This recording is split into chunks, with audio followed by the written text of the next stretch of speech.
મેઘરજ વિસ્તારમાં છેલ્લા 2 દિવસથી હડકાયા શ્વાનનો આતંક યથાવત છે।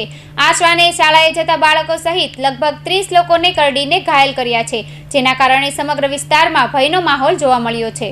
મેઘરજ વિસ્તારમાં છેલ્લા 2 દિવસથી હડકાયા શ્વાનનો આતંક યથાવત છે, ત્યારે સ્થાનિક લોકોમાં હડકાયા શ્વાનને તાત્કાલિક પકડી પાડવાની માંગ ઉઠી છે। ગ્રામજનોના જણાવ્યા અનુસાર શ્વાન અચાનક અલગ અલગ વિસ્તારોમાં લોકો પર હુમલો કરી રહ્યું છે, જેનાથી દહેશત ફેલાઈ છે।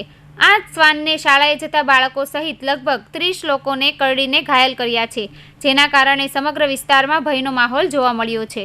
નગરપાલિકા રખડતા શ્વાનને ઝડપી પાડે તેવી સ્થાનિકોની માંગ છે।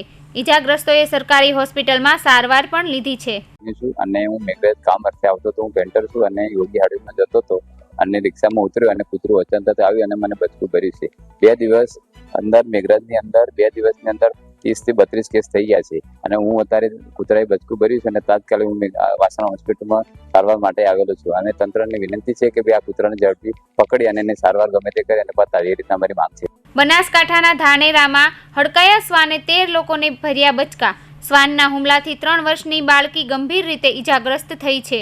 બનાસકાંઠાના ધાનેરામાં હડકાયા શ્વાનનો આતંક સામે આવ્યો છે।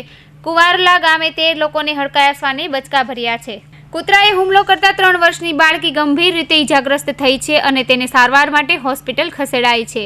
13 લોકોને શ્વાને બચકા ભરતા ગ્રામજનોમાં ભયનો માહોલ છે। આ ઘટના અંગે પંચાયત અને સંબંધિત તંત્રને જાણ કરવામાં આવી છે અને તેમને તાત્કાલિક પગલાં લેવા માટે સત્તાવાર રજૂઆતો પણ કરવામાં આવી રહી છે। કૌશિક પટેલનો રિપોર્ટ, હિન્દ ટીવી।